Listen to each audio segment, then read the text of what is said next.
మొత్తం కొలాప్స్ అయిపోతుంది, నెట్వర్క్ వెళ్ళిపోతుంది, అసలు నెట్వర్క్ ఉండదు. నేననేది ఏంటంటే ఇప్పుడు దీనికి వేయాల్సిన మందు గురించి చెప్తున్నారు మీరు.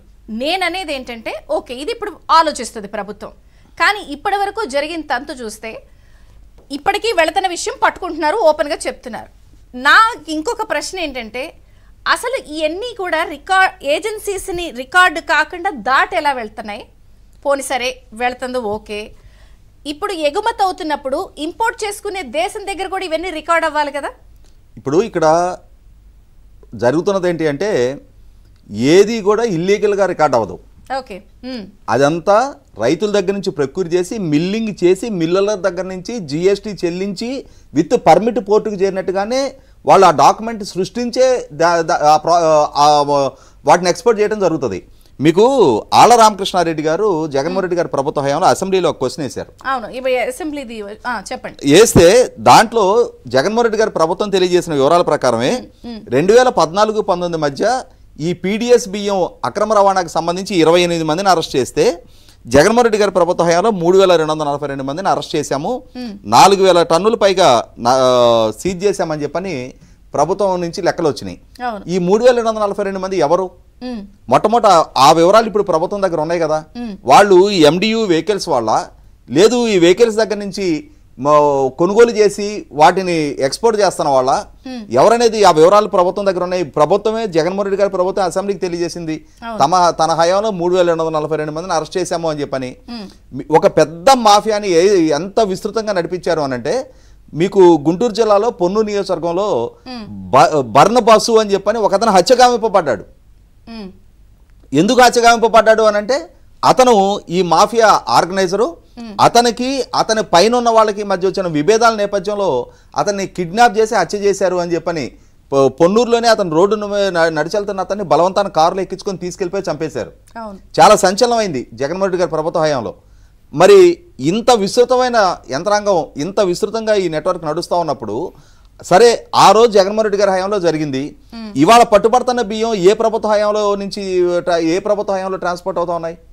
ఇవాళ ఒక చిన్న ఎగ్జాంపుల్, నేను మా గ్రామంలో ఉన్న ఎండియు వెహికల్లో ఒక్క గింజ కూడా వాడు అక్కడి నుంచి తీసుకెళ్లకుండా చేయాలంటే నేను చేయగలుగుతా, ఎందుకంటే వాడు మా గ్రామస్తుడే.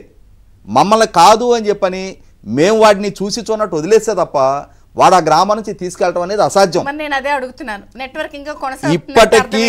ఇప్పటికీ ఈ ప్రభుత్వ హయాంలో కూడా కార్డు హోల్డర్కి బియ్యం అందినవి ఆ వెహికల్స్కి, ఆ వెహికల్స్ దగ్గర నుంచి పైకి ఎక్స్పోర్ట్ అవుతున్నాయి అని అంటే గ్రామ స్థాయి, మండల స్థాయి, నియోజకవర్గ స్థాయి అందరి నాలెడ్జ్లోనే జరుగుతూ ఉంది.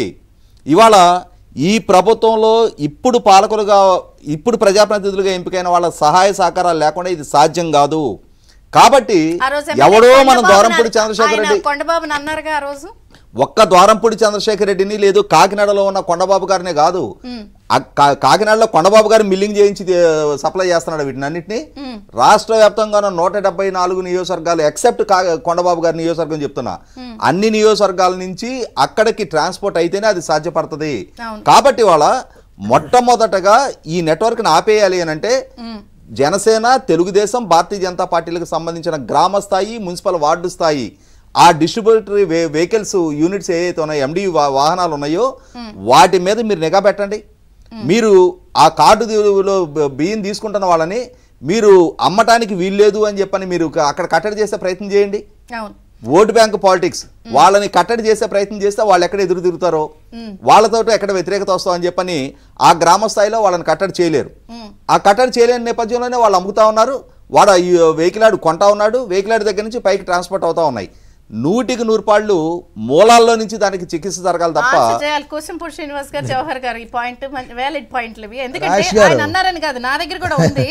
During the surprise inspection conducted 5308 rides, 3060 persons were involved in this diversion in illegal transport అని అదే ఇప్పుడు మీకు కూడా పంపించారు అసెంబ్లీలో. ఎస్, అదే మీరు పంపించింది అసెంబ్లీలో సమాధానం చెప్పింది. కానీ ఇప్పుడు మీరు చెప్తున్నది అయితే అసలు వ్యాలిడ్ పాయింట్ కదా, ఆన్సర్ చేయండి. ఇప్పుడున్న వాళ్ళ హయాంలో కూడా కొంత ఉంది అనేది. ఇప్పుడు